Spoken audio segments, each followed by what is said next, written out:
So, Cyberpunk. A bit controversial.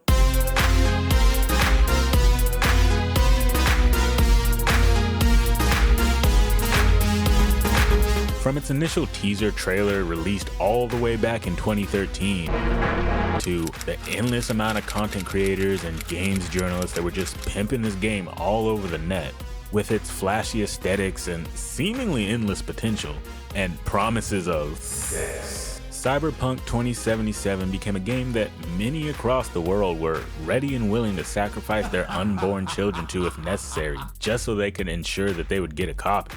Because the hopes and dreams of having cyberpunk sex far outweighed the possible pride of watching your future child, well, exist. But in all seriousness though, it was very understandable why so many people were beyond excited for this game. The world, the marketing, Keanu Reeves, like, we already know. And we also already know that the reality of what Cyberpunk turned out to be was far below what was expected, and definitely far below what was promised. So in the aftermath, people have fallen into their camps as they do. There are those that feel like with bug fixes and patches that Cyberpunk 2077 is a great game that was well worth the sacrifice of their offspring. And then there are those that think that Cyberpunk is the worst game ever and would give anything just to see little Timmy smile again. We've all heard it and we've all seen it. Nothing new.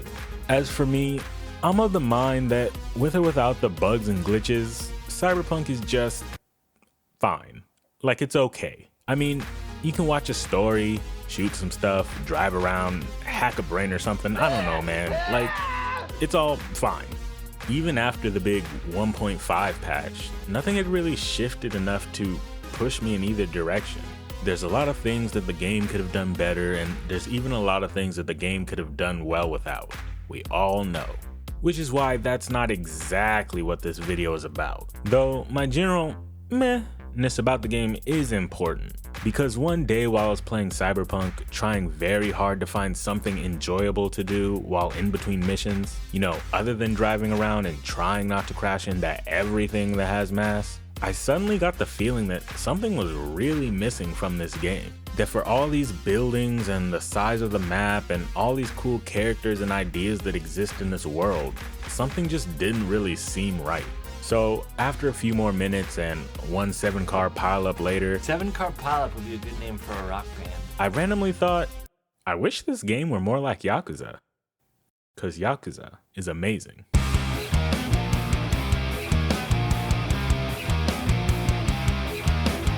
Around the same time that Cyberpunk came out, I randomly decided to try and complete Yakuza Kiwami, the remake to the first Yakuza game.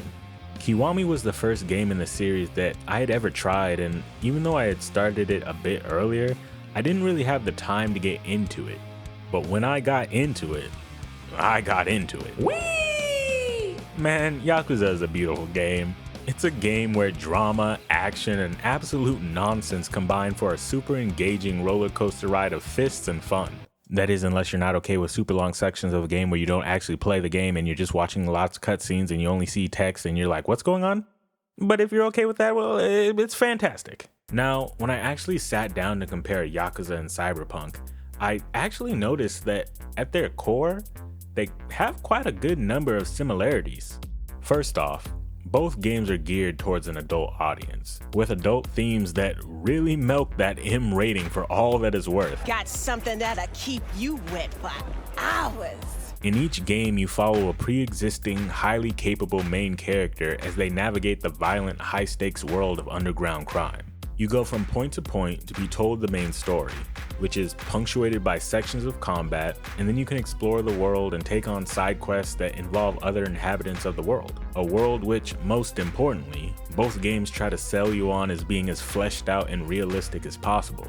And when I say realistic, I mean that in the sense that the setting feels like it's alive, with citizens living their lives, spontaneous happenings, buildings and shops to patron, and a general sense that this is a real place that people could and would exist in. Now, while these core similarities do exist, it's not like these games are two blonde-headed boys living out of the Tipton or anything like that. Each of those similar elements are handled very differently in their respective games. While in Cyberpunk you may get a call asking if you'd like to, I don't know, maybe go somewhere and shoot somebody. A cold body's no good to check, so keep him alive. Anyway, I started blasting. Bang! Yakuza is more likely to have a stranger off the street accost you and force you into becoming the best that there ever was in some random activity. And sure, there's definitely an argument to be made for which game executes their approach better, but each approach to the various aspects are valid, and it's more a matter of preference than anything being objectively better or worse. However, when it comes to that oh so important creation of a world that's realistic and just enjoyable to be in, Yakuza is objectively better. Just kidding, obviously that's just an opinion, but it is true that for me, Yakuza wins hands down. Outside of its story and characters, Yakuza is praised for its setting. Kamurocho is the primary location of most games, and it's based on the real-life location of Kabukicho in Tokyo. And being someone who has been to Kabukicho prior to having played Yakuza, seeing all the buildings and different places you can go and things you can do got me all nostalgic. The neon-lit buildings and the hoodlums harassing people on the streets just made me feel right at home. Nice. And aside from that real city feel, if we're using the most recent Yakuza games as a metric, the district looks nice. But so far, we could say the same thing for Cyberpunk, right? The neon lights, the hoodlums, it's all there. With Cyberpunk's unique cyberpunkiness and future aesthetic, Night City in the Cyberpunk world definitely stands out. And for some, maybe even more than that of Yakuza. And if you look at the map sizes, Kamurocho is downright tiny compared to the world of Cyberpunk. You could probably fit the entirety of Kamurocho into one of Cyberpunk's districts multiple times over. Cyberpunk has more NPCs, Cyberpunk has vehicle travel, and Cyberpunk has Judy. So if you've never played a Yakuza game, you're probably wondering, okay, well then how is Kamurocho better than Night City? I mean, Judy. And if you have played a Yakuza game, well you already know. While Kamurocho is relatively small, with few NPCs, and no Judy, Yakuza makes up for it by being dense with meaningful content. Emphasis on meaningful. Around every corner, there's someone just waiting to smack you in the face with a side quest, or maybe you'll run into a shop that you never knew existed, get ambushed by the Mad Dog, or most importantly, stumble upon one of Yakuza's many side activities. The abundance of mini-games and side activities in Yakuza are delicious. Chef kiss. Magnificent! They truly do wonders to help flesh out the district and make it feel like it's a real place. Just in Kiwami alone, you can race little stock cars, play crane games, play a weird bug woman fighting game thing, play pool, play darts, go to karaoke, and more. That's not even mentioning the other games in the series where you could run a cabaret club or go to the batting cages. You can even play Virtua Fighter, alongside giving Yakuza games just a ridiculous amount of value. These games and activities make just chilling in the game an enjoyable experience, all on its own. Pretty much every one of these mini-game systems drastically differ from that of the main gameplay. So there's a variety of ways to interact with the Yakuza game outside of what the main story expects you to do. So if you ever get tired of ramming your fists into people as brutally as possible, you can take a break and lounge at a lounge. Cyberpunk doesn't really have anything like that, and that was actually pretty surprising to me. Even if there wasn't a lot, I feel like it's almost mandatory for a game like Cyberpunk to have some kind of side activities or side games to partake in.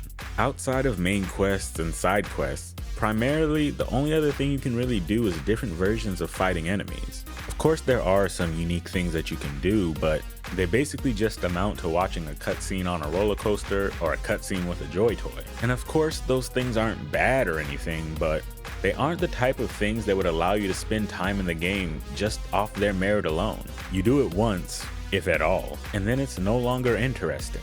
The closest thing that Cyberpunk has to the depth of Yakuza's side content is maybe the boxing side quest, maybe the shooting contest, but even those aren't really side activities. They're quests that will come to an end and just expect you to use the exact same systems you use during the normal gameplay.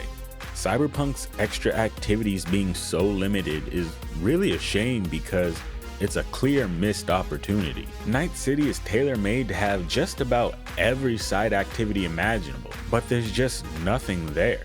I mean, listen, forget all the cool things that you could come up with for a futuristic cyberpunk world, and all the things that were actually supposed to be in the game but aren't. Even just some of the things that I listed from Yakuza Kiwami make perfect sense to be in Cyberpunk. The fact that not one bar allows you to play pool or darts is a tragedy, and the fact that there are no karaoke spots in Japantown is an outright crime. Like, dog, you put all these songs in the game already. Just let me go on a Run the Jewels karaoke date with Pan Am. Please! Please! I beg you.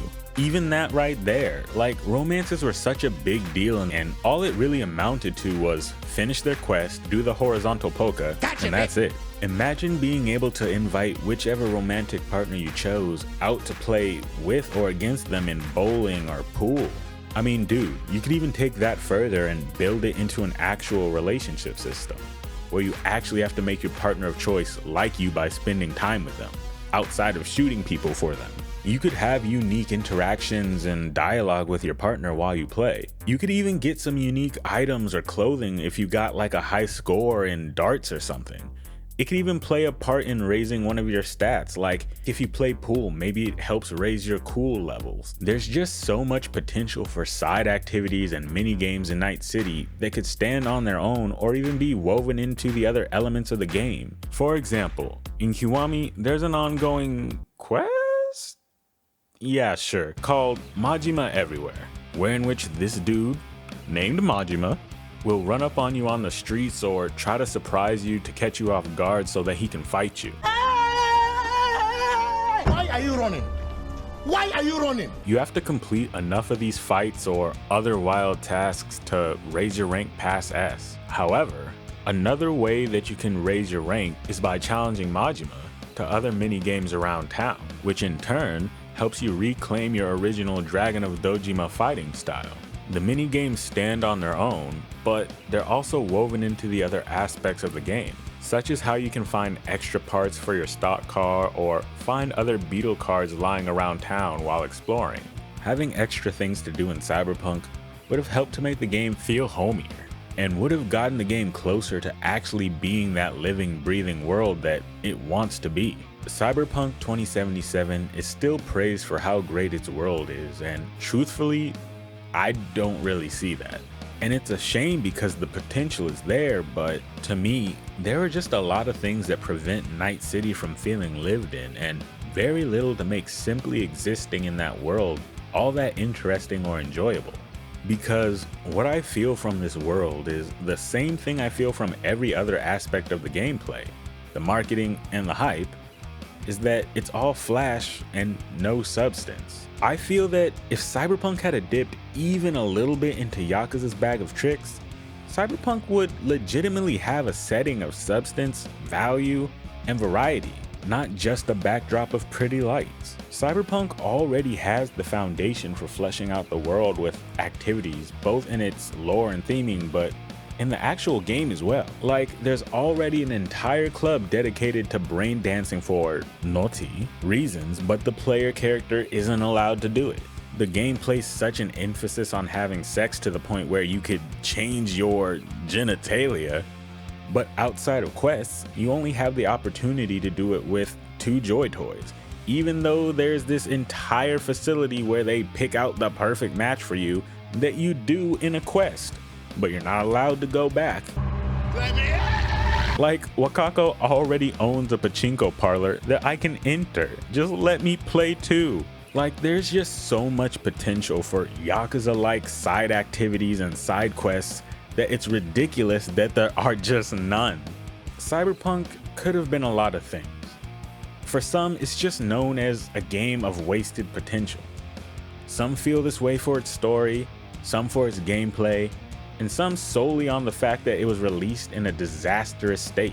But for me, the boring world that just stares at you asking if you've read the lore and begs you to tell you how pretty it looks like it's Trixie Tang, Tell me I'm pretty! definitely high up on the list for being the most disappointing. So for all that Cyberpunk is, for all that it wanted to be, and for all that it could have been, I just wish it were a bit more like Yakuza.